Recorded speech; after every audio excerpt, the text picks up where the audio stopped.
Muito obrigado ao Cristian, que também volta depois aqui no nosso debate, nas perguntas e respostas. E agora vamos ao nosso último palestrante deste painel. Convido o Felipe Queiroz Coelho, da Fundação Vanzolini. Por favor, tenha bondade.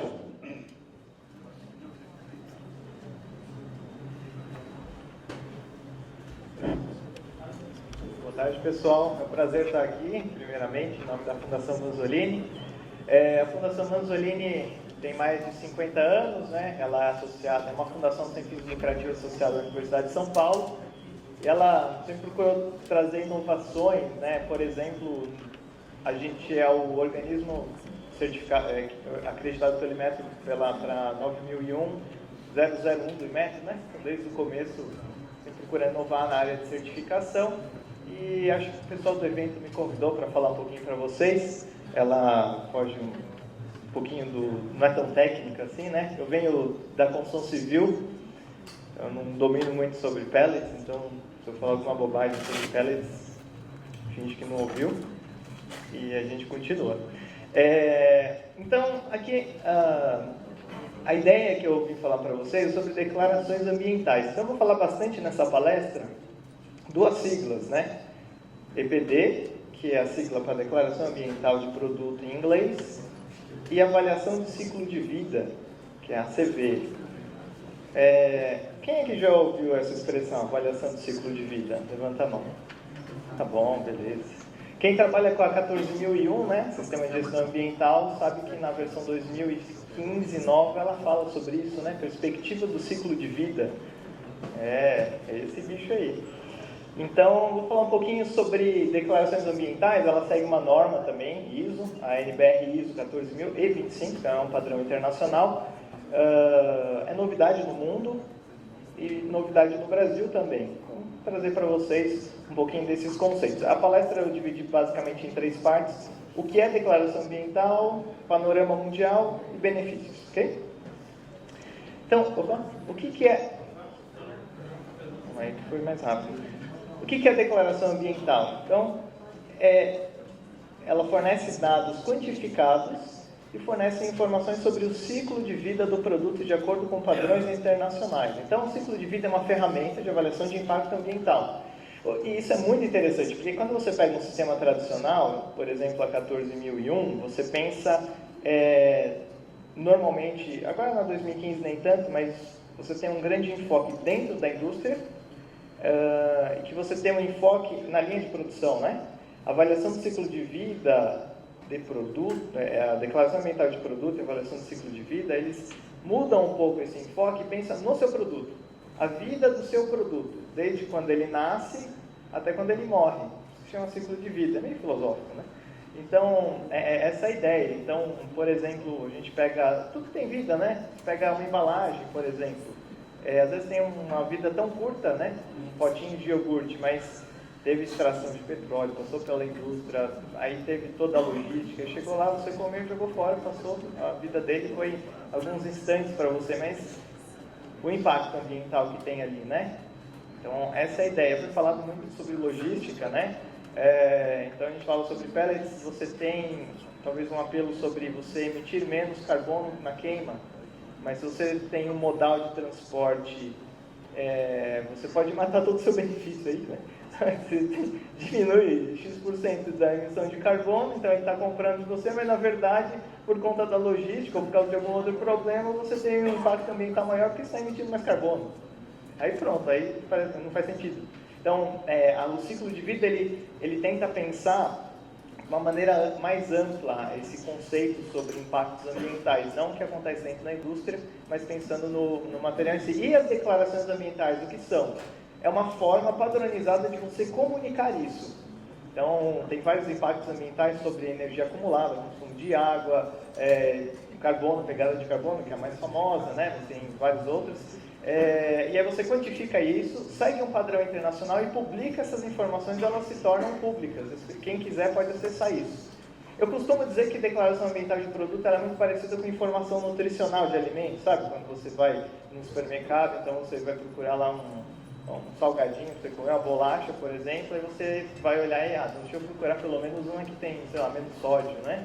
É mais ou menos isso que as declarações ambientais fazem. Falam, deixa eu pegar um que tem um impacto ambiental menor. Então, ele tem uma diferença de certificação que as declarações ambientais, elas não julgam, percebe? A embalagem não está julgando o produto, ela não fala assim... Tem alguns que até colocam alguma observação, mas a regra ali, o decisor é o comprador, né? Ele olha ali e fala, vou comprar essa daqui, tem mais caloria, vou comer, né? Vou engordar. Então, é assim, a decisão cabe ao comprador. Então, as declarações ambientais, ela é muito utilizada no B2B, Business to Business, né? É utilizada no consumidor final também, mas ela é utilizada principalmente na venda entre organizações. Então, isso aqui é declaração ambiental de produto. Então, aqui eu coloquei a visão da Vanzolini, né? Avaliação de ciclo de vida, a melhor forma de avaliar impactos ambientais. Hoje é a ferramenta científica mais relevante para você fazer essa avaliação. Muitas indústrias já utilizam isso na tomada de decisões, inclusive no Brasil. E as declarações ambientais, a melhor forma de comunicar, porque segue um padrão internacional, a NBR ISO 14025. Por que eu falo bastante de padrão internacional? Porque quando você cria um padrão internacional e um cliente exige do seu fornecedor, isso, por exemplo, não é considerado uma barreira tarifária. Se ele falar assim, eu quero que você tenha certificação tal, baseado na ISO tal. Ou você atende, ou você... Se ele exigir, né? Aí você pode... Então você pode ganhar mercados através disso. E isso está sendo muito comum, né? O mercado de carbono, por exemplo, é um dos principais. Eu vou falar agora um pouquinho do panorama internacional, do International EPD System, que é o programa, né, de declarações ambientais. Ele está em 43 países, acho que isso é relevante, mais de 1000 declarações ambientais no mundo. Isso é uma coisa relevante, porque a gente consegue ver que vários países já têm esse tipo de lógica, né? A Europa é o principal pioneiro nisso, né? Mas Japão também, Estados Unidos também. Aqui eu coloco um pouquinho sobre escritórios, né? Então o Brasil tem um escritório, Rússia, Austrália, Índia, tem alguns escritórios que representam ele. Então, se tiver dúvida, pode falar comigo em português, não tem problema nenhum. Aqui eu coloquei por categoria, a gente pode ver que a parte de energia não tem aqui, né? Ainda é pouco, eu até procurei um pouquinho. Não tem declarações ambientais de pellets ainda no International EPD System, mas aqui mostra, né, produtos da construção, alimentos, bebidas e tal. O que acontece é que as declarações às vezes, normalmente aparecem onde o pessoal é visto como um pouco vilão, né? Por exemplo, construção civil, todo mundo, meu Deus, né, impacta muito, você vê, então o pessoal é bem crítico, então o pessoal utiliza bastante isso para se defender. Isso é uma coisa interessante. Às vezes a opinião pública ela não tem uma base científica para dizer. Até hoje de manhã estava discutindo sobre isso, né? É igual a história dos canudinhos, né? Estou dizendo que é bom, mas vocês acham que decisões que foram tomadas tiveram um apelo científico por trás? Igual, tem uma ideia, uma coisa interessante. A Starbucks, né? Eles aboliram, né, o canudinho. E fizeram uma parte de cima do copo, né, para um design de plástico para você poder beber sem canudinho. Só que tem mais plástico naquilo do que com o canudinho. Então você tem impactos ambientais maiores. Então é uma coisa complicada, né? Eu não estou dizendo, não estou sendo nem a favor nem contra, mas é importante que você tenha um embasamento científico para você dizer que algo impacta mais ou menos do que a outra. E às vezes existe aquela questão, você diminui o impacto ambiental, por exemplo, na pegada de carbono, mas aumenta a sua pegada hídrica também. Percebe? Pode acontecer isso. Bom, essa parceria que eu falei para vocês, né, em 2017, então é relativamente recente isso que foi feito, então vocês verem como é novidade no Brasil. Aqui, passos para se criar uma declaração ambiental de produto. Existem ali os passos embaixo, mas eu gosto de separar basicamente em fazer o estudo de ACV, depois do estudo de ACV fazer uma verificação independente para você garantir que o que você está falando é verdade. Esse é um ponto muito importante, né? E depois você publica a declaração ambiental. Então, esses são os três principais passos aí para se fazer essa publicação, tá? O DCV e a verificação. E aí se publica. Agora, na última parte que eu reservei, benefícios. Eu fiquei pensando como que eu ia colocar benefícios aqui. Normalmente eu falo do jeito tradicional, né? Benefício de uma declaração ambiental, ela é internacional, transparente, tem verificação de terceira parte, não sei do que e tal. Mas aí eu fiquei pensando, vou tentar fazer uma coisa diferente. Se vocês não gostarem, depois vocês me falam. É o seguinte, vou falar um pouquinho mais, uma coisa um pouco mais fundamental, né? Porque no final, estou falando de declaração ambiental de produto, avaliação do ciclo de vida, mas no final das contas, quando eu falo isso, vocês olham para mim e pensam assim, o cara é da sustentabilidade, aquele cara vegetariano, deve ir de bicicleta trabalhar e tal. Mas a pergunta é, a sustentabilidade ela pode criar valor? O fato é que muitas pessoas acham que a sustentabilidade ela vai contra o core da empresa, o core business da empresa. Ela ajuda na imagem, mas diminui minha margem, é caro, você tem que pagar por um cara perder uma avaliação, não sei do que e tal. Então eu vou falar transversalmente sobre declarações ambientais, mas eu dividi em fatores que são um pouco mais tradicionais, porque assim, a sustentabilidade, ela pode, e eu diria até que deve ser medida por fatores tradicionais. Porque quando você vai falar com o seu diretor, ou o CEO da empresa, ele vai perguntar, mas quanto custa, qual é a taxa de retorno, o que a gente vai ganhar com isso? Aí você fala, não, é porque é bacana, o meio ambiente, ele fala, não. Então percebem que assim, existem muitos investimentos que se eles estão marginalizados ao core business da empresa, ele pode até convencer ou ficar por um momento, mas ele tende a morrer ao longo do tempo. Então é isso que eu vou tentar mostrar para vocês aqui. Uma coisa que eu estava esquecendo, né, sobre essa questão. Normalmente palestras, elas são gerais também. Uma coisa que é importante, é um exercício que aí cabe a cada pessoa fazer, assim, como que isso se aplica à minha organização? Está falando genericamente sobre sustentabilidade. O que a minha empresa tem de diferencial? Aquela pergunta filosófica. Se a minha empresa deixar de existir, o que vai deixar para o mundo? Que buraco que vai ficar ali? Qual é a diferença que eu faço? Eu não estou falando de sustentabilidade, não estou falando só valor, estou falando de diferencial, de técnica, de produto e coisas desse tipo.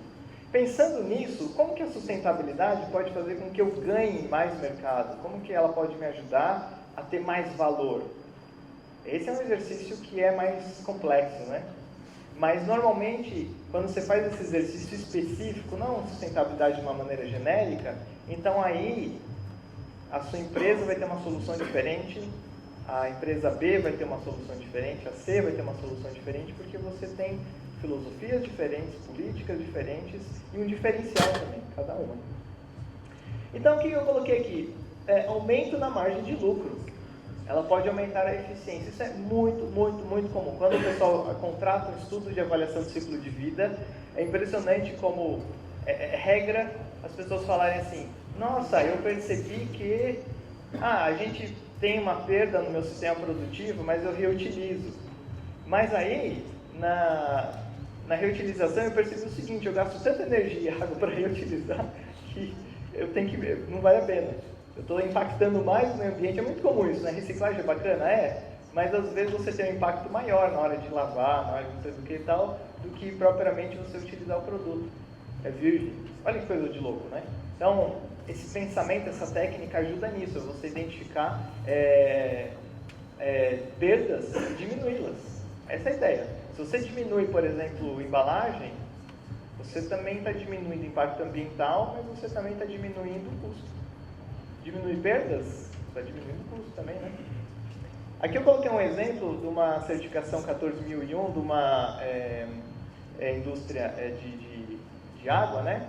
E aí ele separa aqui são os anos, né? Isso daqui é meio litro, garrafinha de meio litro com gás, 1,5 litro, 1,5 litro com gás.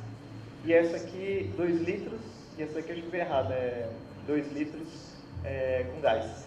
Então, o que ele mostra aqui? Ele, a partir das declarações ambientais, ele mostra o seguinte, ó. Eu consigo diminuir a minha pegada de carbono aqui, ó, na embalagem, aqui ao longo dos anos, aqui são os anos, né? Então ele fez um estudo de embalagens e foi diminuindo a pegada dele de carbono. Só que quando ele diminui essa pegada, também tem melhoria na margem, porque ele está diminuindo também matéria-prima, consumindo menos cobrando a mesma coisa. Criar oportunidades para produtos premium. Às vezes você identifica bem que você pode vender um produto mais caro, porque ele é um diferencial para você.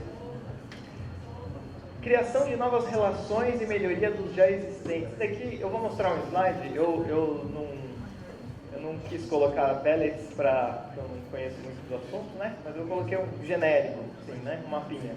Imagina que você tem um fornecedor aqui e um clientão dele aqui, né? Europa, por exemplo. Eu coloquei maçã, qualquer coisa, né?